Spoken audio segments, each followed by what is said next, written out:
Okay, the change cycle. Any organization that's growing, you're going to have to make changes. And it's not just in the music style or the preaching style. It was, for us, organizational structure.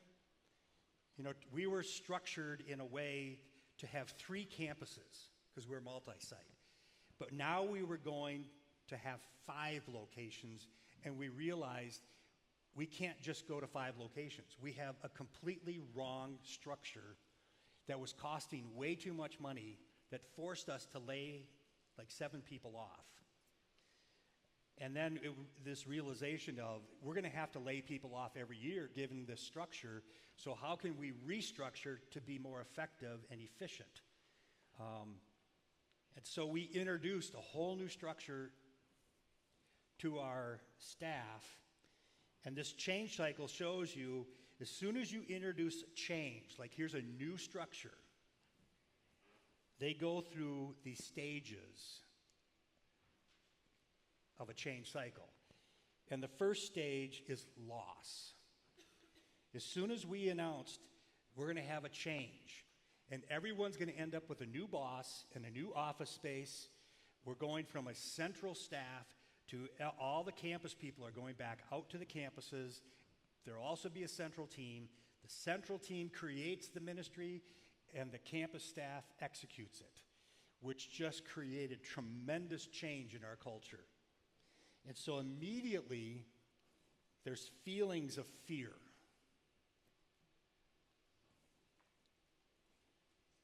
And the thoughts of everyone on our staff became very cautious. Like, what just happened to me? And I think this one's really important. Their behavior is paralyzed. And it really taught us as a leadership team, every time you introduce change, if you don't have a plan to move people along, you've got all these people who are just paralyzed. So that's stage 1. Then if you can get them to stage 2, they have doubt. Now they resent you.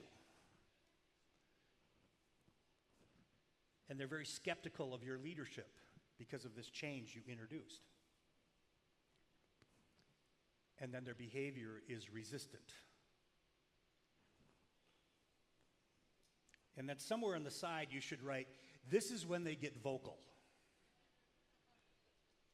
So when I said we're no longer having Sunday school, they went from loss to doubt in about 30 seconds. And they became very vocal. And they got stuck there for 90 minutes. And I know a guy that he was pretty high up in a corporation, and they introduced some change at that corporation. And they had to have a big staff meeting because everybody was vocal. And for an hour, the staff just sat there and yelled at him. And he leaned over to the president of the company. He said, well, at least they're in stage 2. So they're making progress. But this is where this is really painful in loss and doubt. Stage 3 is discomfort.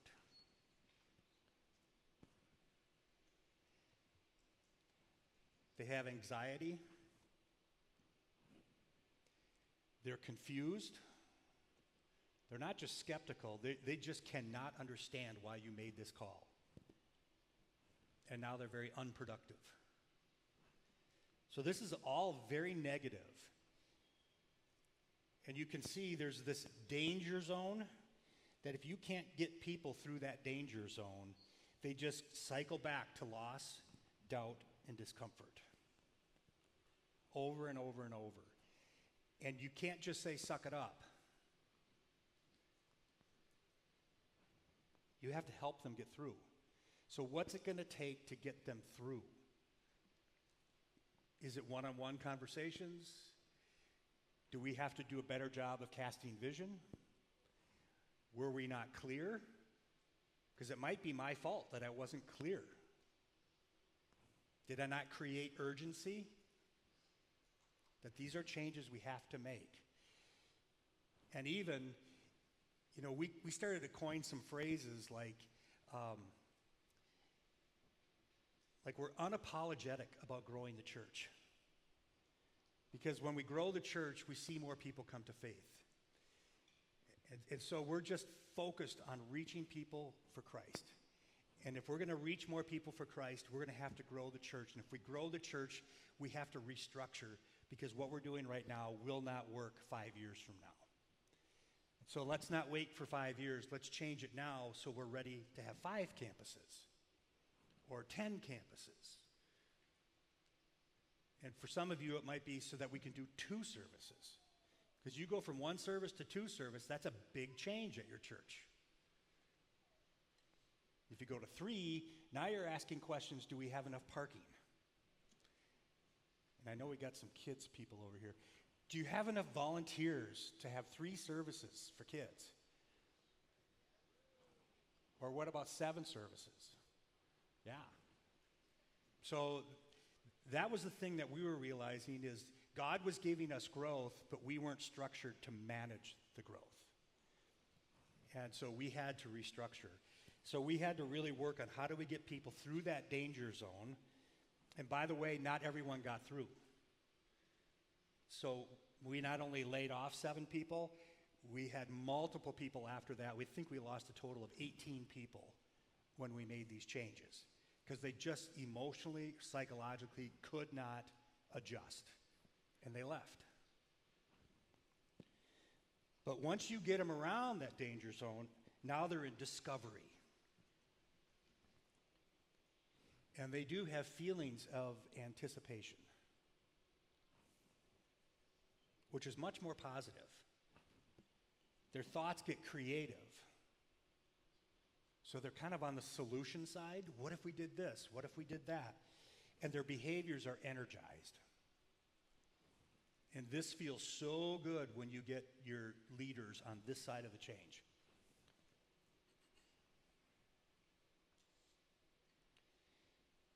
And then finally, when they have understanding, it's like, oh, okay, I now understand why we had to do this. Now they have confidence. And their thoughts get very pragmatic. They start to get on the solution side, and their behavior is productive.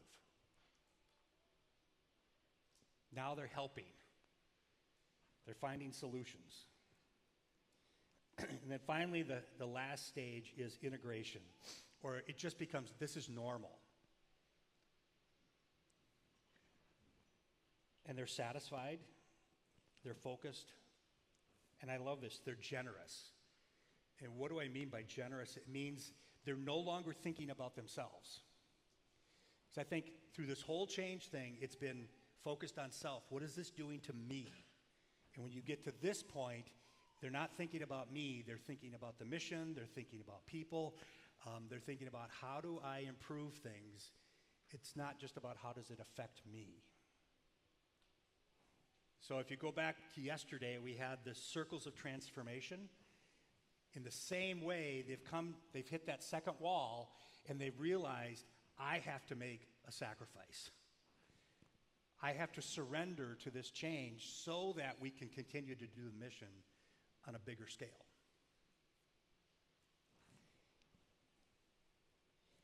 So I know an organization that could see the handwriting on the wall. Financially, we're going to have to lay people off.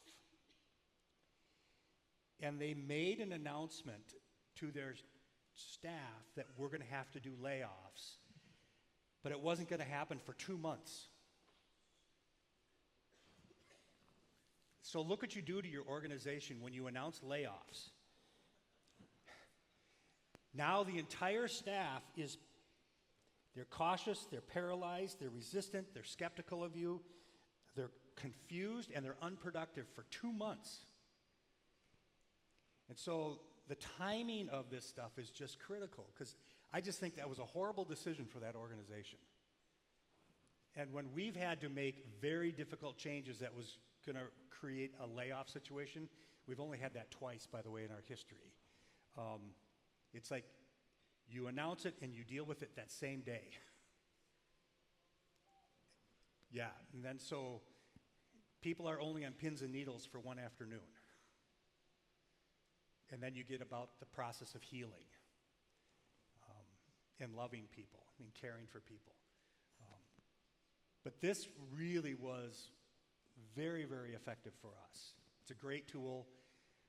When we did do those layoffs, one of the things we did just to see where is the staff is once a week we sent out a survey and we just said, where are you at? And they had these choices around the change cycle.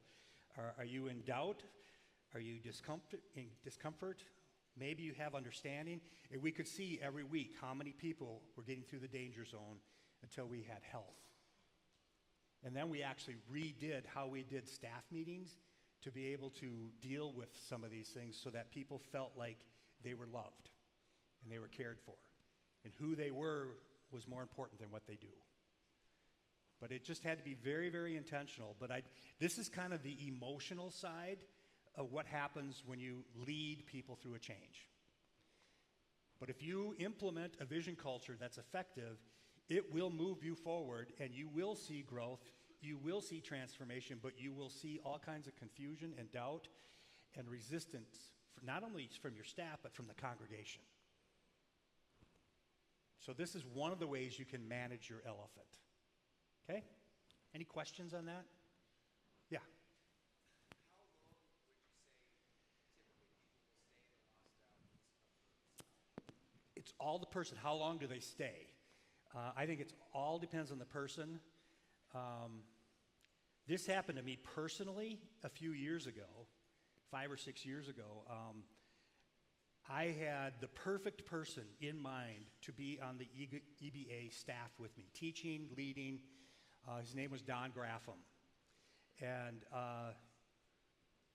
we got into a situation where we had to have some turnover on the leadership team, and we were discussing, and Bob Merritt was there, and it was like, who is going to take over the leadership of all of our campuses, all of our campus pastors?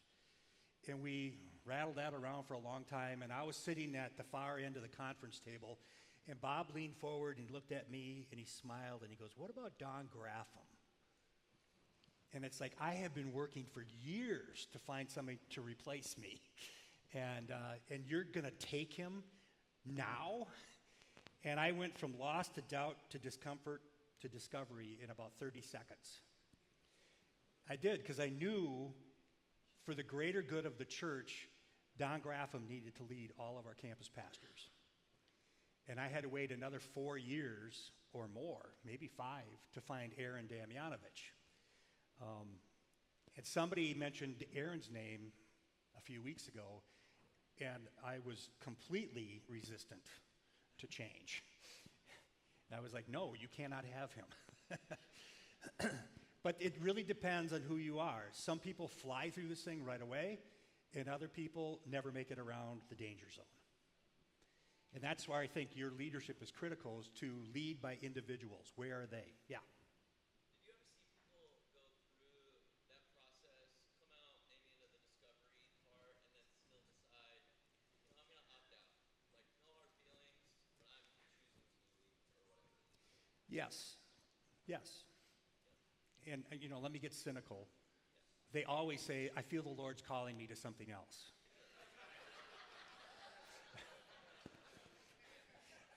Yeah. And I love it when they're called to another ministry, and less than 2 years later, they've left that ministry too. So it's... But would you say it's rare that that happens with well-intentioned? Like, someone literally is like, I see where this is going, but it's not for me. Yep. And I think we'll talk more about this, but there's ways to avoid that. Like when you're actually hiring people, hire people that fit your culture. And I think AD is going to do some teaching on this, but it's like, don't get seduced by talent. Because fitting your culture is more important than their talent. Because we've had some really, really talented people who don't make it because they never fit into our culture. When does it become an executive decision? Case in point, you know that you're going to have a decline before you have an incline, and yet they don't even want to go through the decline. And the vision is not really accepted, if you will. Sure. And then you talk about Yeah, when is it an executive decision? My personal opinion, the bigger the deal, the more important the executive team is. Because you're always making decisions and you're weighing the risk. You know, we just went through a city process to purchase land on the west side of the Twin Cities. And we've been met with resistance by at least 3 cities, suburbs. And we finally reached a point where we need this property because we've been searching for 7 years.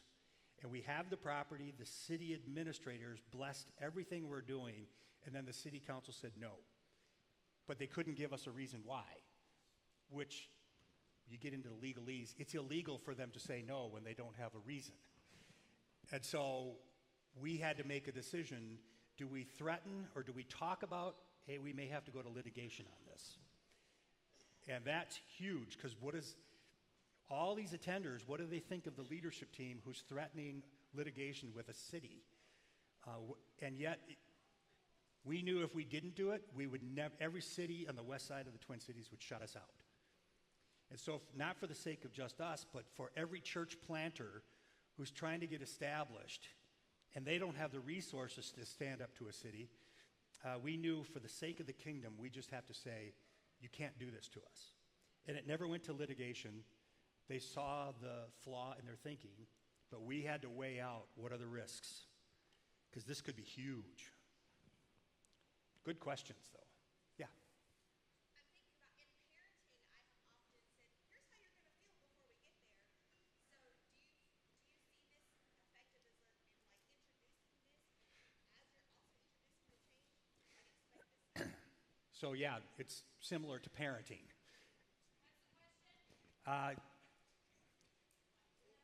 She was comparing it to parenting. She asked us, do you show this to people like here's how you're going to feel in advance? Yeah, I was just saying, often in parenting, sometimes I'll tell my kids, this is how you're going to feel before we Yeah. get to the change. And that has helped. So that's Yeah. the question is, do you use this as introducing this cycle of feelings as you're also introducing the change or even before? Yeah. I would say if we're being smart, especially if it's a change that's only going to affect our staff, then we would talk about here's what you're going to kind of feel. And I would say during COVID, that was very true. You know, you go from we're getting together every week to now all of a sudden we're not getting back together.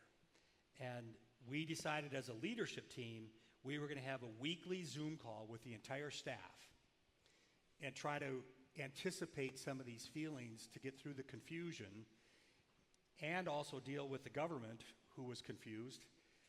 And then it got even more spicy when we reopened because we had half our staff couldn't believe we wanted to get back together again. And then the other half was like, where's your faith? You know, God is bigger than a virus. Let's get back together. And it's like we had to have the wisdom to fight both, but we were going through this change cycle for sure. Yeah. Yeah. Is there a point where the change cycle becomes part of your church's culture? So if you're growing and you're continuing to grow over and over again, there's going to be almost like consistent change cycles, it seems like, to where something is coming. And does the staff and the leadership team and the executive team, do they just own that as this is part of who we are, and therefore it becomes more normal then when change does happen? Or is this like a big event happens, a big event happens, a big event happens? If I understand you right, as you establish a culture, people will realize, oh, this is what we do. And they move through the cycle much more quickly. So I don't think you can avoid the cycle. We've been adding campuses at a much faster pace than we ever had before. And I think our church now, it just expects it. But there was a time we couldn't add a new campus for almost 4 years because of financial reasons, because of land purchase, because of leadership development. And lately it's been happening much more quickly.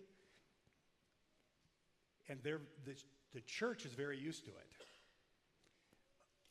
I would say where it's a bigger change cycle for the staff than for the church. And I don't know, I can't explain this, but if I'm a groups pastor at one of our campuses and we announce that we're going to add another campus, that groups pastor should not feel stress because it won't affect their life at all. But it affects them emotionally. And so we get all these staff that get all up in arms of, I can't believe we're doing this. And it's like, well, it's not even going to affect you. but it does emotionally. So we're trying to manage now more the staff than the congregation at this point. Because you can do it too fast. So we're managing all that. All right. Uh-oh. Do you ever notice, especially if you got a good culture, that a team will start at discovery? They'll start really excited, and then they go, oh, wait, that's what it's really going to cost me? Right. And then they jump back to loss. So it's almost like a false sense of security. Like, hey, everyone's here, we're great, and you forget, then they go back to that. Yeah, I would say the more clear your vision culture is, and the more it actually is your culture and not a statement, your top leaders will start out in discovery. You don't have to go all the way back. Or if you do, they're through it in 30 seconds, and they get it. Okay. I'll say, you ever notice they'll start there, but when they realize what it's going to, they're probably naive and stuff. And so then they go, oh, wait, what? Yes. It gets hard, and then now you're back to Absolutely. there. They're human beings. Yeah.